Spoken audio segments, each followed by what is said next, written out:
तुमसे पूछ रही हूँ। नहीं, नहीं है, कोई क्लिप नहीं है मेरे पास। तो चिल्ला क्यों रही हो तुम? क्या हो गया, तुम्हारे मोती जैसे बाल बिखर गए? हर वक्त कुछ ना कुछ चाहिए होता है तुम्हें।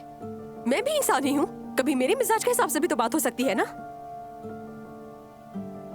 तंग आ गई हूँ मैं तुम्हारे मसलों से जुमाना। हाँ?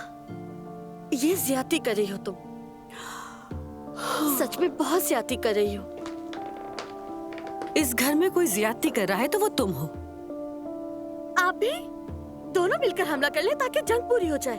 दिख नहीं रहा कौन किस पर हमला कर रहा है। उफ।